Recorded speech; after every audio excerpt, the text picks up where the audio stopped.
Good afternoon बच्चों, मैं अभिषेक पांडे एक बार फिर से आप सभी का अपने इस यूट्यूब चैनल पर हार्दिक स्वागत करता हूं। आज हम लोग पिछले टॉपिक में कुछ चीज़ें बच गई थी अवतल दर्पण द्वारा प्रतिबिंब के बनने के संबंध में, उन्हीं चीज़ों पर आज हम लोग डिस्कशन करेंगे।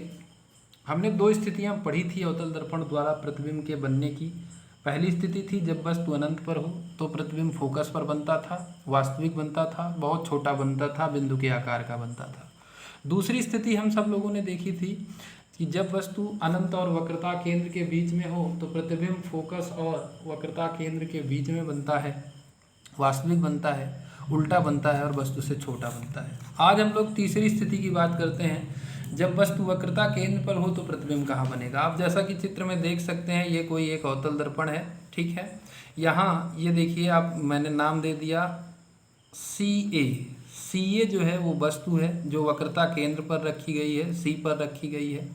यहाँ से एक किरण मुख्य अक्ष के समांतर चल रही है, ये किरण आप देख सकते हो, ए एम नाम रख दिया। ए एम किरण मुख्य अक्ष के समांतर चलती है और दर्पण पर परावर्तन के पश्चात ये कहाँ से होकर जाएगी। आंसर है मुख्य अक्ष के समांतर चलने वाली किरणें परावर्तन के पश्चात फोकस से होकर जाती हैं। तो आप देख सकते हैं ये किरण फोकस से होकर चली जा रही है। एक दूसरी किरण ए एन हमने कह दिया, ए एन जो मुख्य अक्ष के कैसी चलती है, आप कह सकते हो कि फोकस से होकर गुजर रही है, फोकस से होकर दर्पण के परावर्तक तल पर आपतित होती है।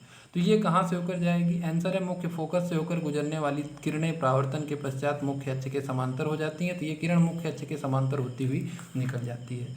आप देख सकते हो ये दोनों किरणों ने, इन दोनों परावर्तित किरणों ने एक दूसरे को कहाँ काटा, इस वाले पॉइंट को हमने नाम रख दिया ए डैश। तो इस ए डैश पर इन दोनों किरणों ने एक दूसरे को काटा, तो वस्तु का प्रतिबिंब कहाँ बन गया। आंसर है वस्तु का प्रतिबिंब बन गया ए डैश पर।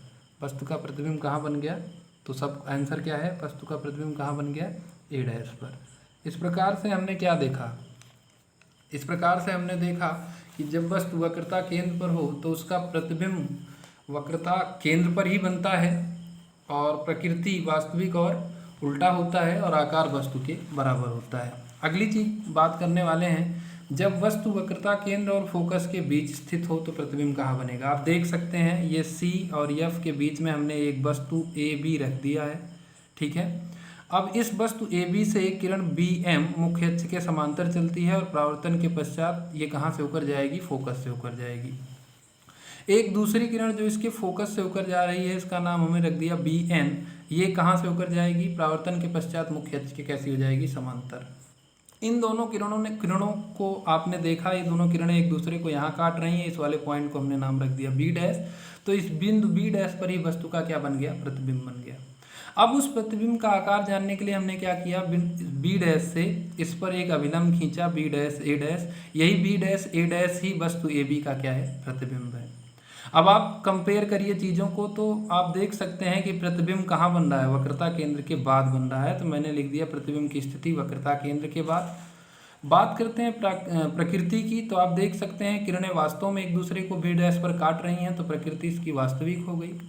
वस्तु के सापेक्ष प्रतिबिंब आप देख रहे हैं कहाँ बन रहा है, नीचे की ओर बन रहा है, तो उल्टा हो गया। और आकार भी आप देख सकते हैं वस्तु की अपेक्षा बड़ा है, तो आकार मैंने लिख दिया वस्तु से बड़ा। अब मैं अगली स्थिति की बात करता हूँ, जब वस्तु फोकस पर स्थित हो। आप देख रहे हैं वस्तु को हमने फोकस पर स्थित कर दिया, ये कोई वस्तु है एफ ए जो इसके फोकस पर स्थित है। यहाँ से एक किरण मुख्य अक्ष के समांतर चलती है ए एम, परावर्तन के पश्चात मुख्य अक्ष के फोकस से होकर जाएगी। फिर से एक वस्तु है ए एफ जो मुख्य फोकस पर रखी गई है, एक किरण ए एम इससे निकलती है, मुख्य अक्ष के समांतर चलती है। तो आप सब लोग जानते हैं मुख्य अक्ष के समांतर चलने वाली किरणें परावर्तन के पश्चात फोकस से होकर जाती है, तो ये किरण फोकस से होकर जाएगी। एक दूसरी किरण ए एन यहाँ से निकलती है, जिसको मैं अगर पीछे की ओर बढ़ाऊँ तो मुझे वक्रता केंद्र से आती हुई दिखाई देगी कि ये किरण अगर पीछे की ओर बढ़ाया जाए तो वक्रता केंद्र से आती हुई दिखाई देगी। इसका मतलब ये है कि आप सब लोग जानते हो वक्रता केंद्र की ओर जाती हुई अथवा जाती हुई दिखाई पड़ने वाली किरणें परावर्तन के पश्चात पुनः उसी मार्ग पर वापस लौट जाती है। तो ये किरण जिस मार्ग से आ रही है उसी मार्ग पर आप देख रहे हैं वापस लौट जा रही है, ठीक। अब ये दोनों किरणें परस्पर, ये दोनों परावर्तित किरणें परस्पर एक दूसरे के समांतर है। समांतर होने का मतलब ये है कि ये दोनों किरणें एक दूसरे को हमको कहीं काटती हुई नहीं प्रतीत होंगी। इसका मतलब प्रतिबिंब हम देख नहीं सकते कहाँ बनेगा, इसलिए हम लिख देते हैं कि प्रतिबिंब कहाँ बनेगा, अनंत पर बनेगा। प्रकृति कैसी होगी, ये किरणें वास्तव में एक दूसरे को कहीं जाकर काटेंगी तो प्रकृति होगी आपकी वास्तविक। और प्रतिबिंब के बारे में आप बोल सकते हो प्रतिबिंब नीचे की ओर ही बनेगा, तो प्रतिबिंब की प्रकृति कैसी हो गई, उल्टा भी हो गया। अगली बात कर लेते हैं साइज की, आकार की। तो आकार आप देखेंगे जितना नीचे जाएगी उतना बड़ा इसका आकार बनता जाएगा, तो आकार कैसा हो गया, बहुत बड़ा, यानी कि वस्तु से बहुत बड़ा हो जाएगा। ठीक है, ये सारी चीज़ें आपको क्लियर होनी चाहिए। अब मैं अगली स्थिति की बात करता हूँ। अगली स्थिति आप क्या बोलोगे, अब की बार वस्तु को थोड़ा और समीप में ले आ रहा हूँ, तो स्थिति नंबर 5 लिखने जा रहा हूँ। स्थिति नंबर 5, अब की बार जब वस्तु कहाँ पर हो, फोकस व ध्रुव के बीच में हो। अगली स्थिति आपकी यही बन सकती है, वस्तु को कहाँ रख दें, फोकस और ध्रुव के बीच में। ठीक है, अब मैं वो चीज़ करने जा रहा हूँ, आप देख सकते हैं। मैं पहले तो सबसे पहले एक अवतल दर्पण बना दे रहा हूँ। यहाँ पर आप देख रहे हैं ये एक अवतल दर्पण है, इसका मैंने परावर्तक तल यहाँ पर बना दिया। अब अंदर वाला तल कैसा हो गया, परावर्तक हो गया। यहाँ पर मैंने इसकी प्रिंसिपल लाइन खींच दी, मुख्य एच पी। ठीक है, ये इसका फोकस आप सपोज कर लीजिए एफ, और यहाँ इसका वक्रता केंद्र आप सपोज कर लीजिए सी। इसके फोकस पर यहाँ पर एक वस्तु ये मैंने सपोज कर लिया रखी गई है। फिर से इसके वस्तु को हमें कहाँ रखना है, यहाँ थोड़ी सी गलती हो गई, इसको आप यहाँ वस्तु नहीं रखेंगे, वस्तु को आपको कहाँ रखना है, आंसर है वस्तु को आपको रखना है फोकस और ध्रुव के बीच में। मैंने यहाँ पर वस्तु को रख दिया फोकस और ध्रुव के बीच में। अब एक किरण मुख्य अक्ष के समांतर चलती है, इस वस्तु को आप मान लीजिए ये बी है, वस्तु है जो समांतर चलती है, तो ये कहाँ से होकर जाएगी, आंसर है फोकस से होकर जाएगी। तो ये किरण फोकस से होकर ऐसी चली जाती है। आप सपोज कर लीजिए यहाँ एक दूसरी किरण ऐसे निकलती है, बी एन नाम रख दिया। अब इस किरण को अगर मैं पीछे की ओर बढ़ाऊँ तो मुझे दिखाई पड़ेगा कि ये किरण इसके वक्रता केंद्र से होकर गुजर रही है। अब आप सबको पता है कि वक्रता केंद्र से होकर जाने वाली किरणें परावर्तन के पश्चात पुनः अपने मार्ग पर वापस लौट जाती हैं। इसका मतलब ये किरण पुनः अपने मार्ग पर वापस लौट जाती है। अब आप इन दोनों किरणों के बारे में कह सकते हो, ये आप देख रहे हो। अगर मैं इसी फिगर को थोड़ा और स्पष्ट यहाँ बना दे रहा हूँ, आप फिर से देखिएगा ध्यान से। ये इसका पोल था ध्रुव, ये इसका फोकस है, और यहाँ पर इसका वक्रता केंद्र है। यहाँ पर हमने वस्तु रखी हुई है ए बी, वस्तु का नाम हमने रखा है ए बी, और यहाँ से एक किरण मुख्य अक्ष के समांतर हमने कहा गई, जिसका नाम हमने रखा था बी एम। ये परावर्तन के पश्चात कहाँ से होकर जाएगी, तो फोकस से होकर जाएगी, ऐसे निकल जाती है। एक दूसरी किरण अगर मैं आपको यहाँ दिखाऊं तो एक दूसरी किरण ऐसे जाती है, ये देख रहे हैं आप, जिसका नाम मैंने रख दिया बी एन, ये वाली किरण। इसको मैं अगर पीछे की ओर बढ़ाऊं तो मुझे ये इस वक्रता केंद्र से आती हुई प्रतीत होगी। अब आप सब लोग जानते हो वक्रता केंद्र से आती हुई प्रतीत होने वाली किरणें अथवा वक्रता केंद्र की ओर जाने वाली किरणें परावर्तन के पश्चात अपने मार्ग पर वापस लौट जाती हैं। तो ये वाली किरण परावर्तन के पश्चात अपने मार्ग पर वापस लौट जाएगी। अब आप इन दोनों परावर्तित किरणों के बारे में देखिए, ये वाली परावर्तित किरण, दूसरी ये वाली परावर्तित किरण। यहाँ पर दोनों के बीच का डिस्टेंस बहुत कम है। यहाँ पर आगे की ओर जैसे जैसे आप पीछे की ओर बढ़ते जा रहे हैं, परावर्तित किरणों के बीच की दूरी बढ़ती जा रही है। कहने का मतलब पीछे की ओर ये किरणें कभी नहीं काटेंगी, फिर किधर काट सकती हैं, आंसर आगे की ओर। तो हमने इन परावर्तित किरणों को आगे की ओर बढ़ाना शुरू किया, इन परावर्तित किरणों को आगे की ओर बढ़ाया, इस वाली किरण को भी और इस वाली किरण को भी, दोनों परावर्तित किरणों को हमने आगे की ओर बढ़ाया। तो ये दोनों किरणें हमको यहाँ आगे जाकर इस बिंदु पर काटती हुई दिखाई पड़ी। तो हमने बोला कि वस्तु का प्रतिबिंब कहाँ बन जाएगा, इस बिंदु पर बन जाएगा, और इस बिंदु को हमने स्वेच्छा से नाम रख दिया बी डैश, यानी कि बिंदु बी डैश पर वस्तु का क्या बन गया, प्रतिबिंब बन गया। अब ये प्रतिबिंब आप देख सकते हो कैसा होगा, क्योंकि किरणों को आगे की ओर बढ़ाया जा रहा है, वास्तव में किरणें नहीं काट रही हैं, हम बढ़ाकर किरणों को आगे मिला रहे हैं। इसका मतलब प्रतिबिंब की प्रकृति कैसी होगी, आभासी होगी। अब मैं ये देखना चाहता हूँ इसकी साइज, इसका आकार देखने के लिए हमको यहाँ से एक अभिलंब खींचना होगा। हमने एक अभिलंब खींच दिया, ये वाला एक अभिलंब खींच दिया, ये ए डैश बी डैश ही वस्तु का क्या होगा, आकार होगा। अब अगर मैं प्रतिबिंब का आकार होगा, अगर मैं प्रतिबिंब के बारे में लिखना चाहूँ तो आप बोल सकते हो प्रतिबिंब की स्थिति कहाँ है, स्थिति यानी कि प्रतिबिंब बन कहाँ रहा है, तो आप सबका आंसर होगा प्रतिबिंब की स्थिति है दर्पण के पीछे, दर्पण के पीछे या दाईं ओर, या आप क्या बोलोगे, दाईं ओर। अब आप इसकी स्थिति बता दिए। प्रकृति के बारे में क्या बोल सकते हो, प्रकृति इसकी कैसी होगी। तो आप देख रहे हो किरणें आगे की ओर बढ़ाने पर एक दूसरे को काट रही हैं, तो प्रकृति यहाँ आभासी होगी, वास्तविक नहीं होगी। जिस तरफ दर्पण के जिस तरफ वस्तु रखी गई है उसी तरफ वस्तु का प्रतिबिंब बन रहा है, यानी कि वस्तु का प्रतिबिंब कैसा होगा, सीधा। आकार की बात कर लें तो आकार आप देख सकते हो, ये वस्तु छोटा है और प्रतिबिंब क्या है, बड़ा है, तो वस्तु से बड़ा। ये चीजें होती हैं, यानी कि अवतल दर्पण की केवल एक स्थिति में, कौन सी स्थिति, आंसर है जब वस्तु ध्रुव और फोकस के बीच होगी, तो ऐसी स्थिति में प्रतिबिंब कैसा बनता है, आभासी बनता है और सीधा बनता है। बाकी सारी स्थितियों में प्रतिबिंब कैसा बनता है, आंसर है वास्तविक बनता है और उल्टा बनता है। अब मैं इसको एक कॉलम में आपको बताने जा रहा हूँ, बहुत ध्यान से समझिएगा। ये मैंने एक कॉलम बनाया वस्तु की स्थिति, ठीक है, और दूसरा कॉलम मैंने यहाँ पर बनाया प्रतिबिंब की स्थिति, प्रतिबिंब की स्थिति। तीसरा कॉलम मैंने यहाँ पर बनाया प्रकृति, प्रतिबिंब की, किसकी, प्रतिबिंब की, इमेज की। और चौथा कॉलम मैंने बताया आकार। ये 4 कॉलम मैंने बना लिए। अब सबसे पहले मैं दिखा रहा हूँ वस्तु की स्थिति। पहली स्थिति में वस्तु को हमने कहाँ रखा था, अनंत पर।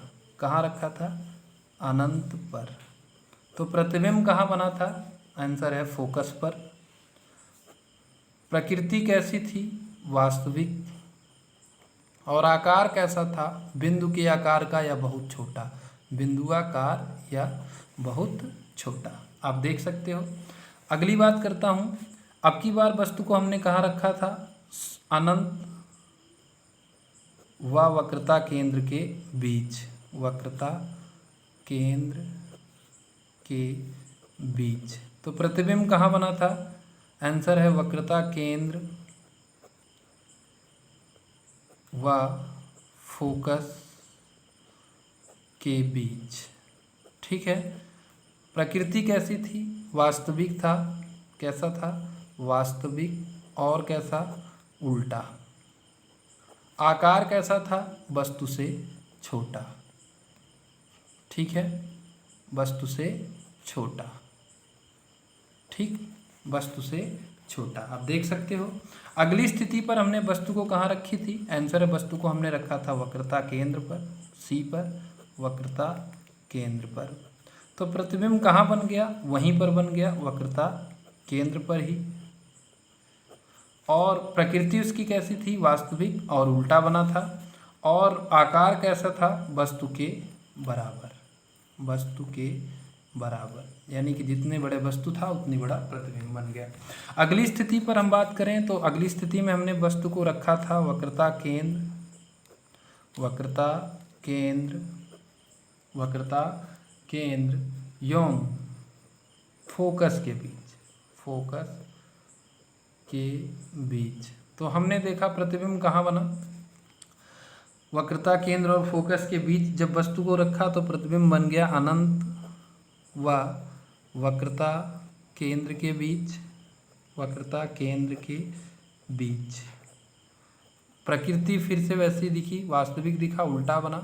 और अब की बार प्रतिबिंब कैसा हो गया, वस्तु से बड़ा, वस्तु से बड़ा, ठीक है। अगली बात करते हैं। अगली स्थिति में हमने वस्तु को कहाँ रखा, फोकस पर, फोकस पर। मैं यहाँ स्थिति भी अगर आपको दिखाता चलूँ तो ये पहली स्थिति थी, ये दूसरी स्थिति थी, ये तीसरी स्थिति थी, ये चौथी स्थिति थी, ये 5वीं स्थिति थी। 5वीं स्थिति में वस्तु को हमने फोकस पर रखा तो प्रतिबिंब आपने देखा कहाँ पर बन गया, अनंत पर। और प्रकृति वही, वास्तविक उल्टा, और वस्तु से बहुत बड़ा, वस्तु से बहुत बड़ा। प्रतिबिंब जो है वो वस्तु से बहुत बड़ा बन गया। अगली स्थिति की बात करें। अगली स्थिति पर हमने देखा स्थिति नंबर 6। तो हमने अब की बार प्रतिबिंब वस्तु को कहाँ रखा, वक्रता, वस्तु को रखा फोकस व ध्रुव के बीच में, फोकस व ध्रुव के बीच में। तो प्रतिबिंब कहाँ बन गया, आंसर है प्रतिबिंब बन गया आपका दर्पण के दाईं ओर। कहाँ बना, दर्पण के दाईं ओर, दाईं ओर या पीछे, और प्रकृति इसकी हो गई आभासी और सीधा। और अगर इसकी आकार की बात करें, प्रतिबिंब के आकार की बात करें, तो प्रतिबिंब का आकार वस्तु से कैसा था? बड़ा।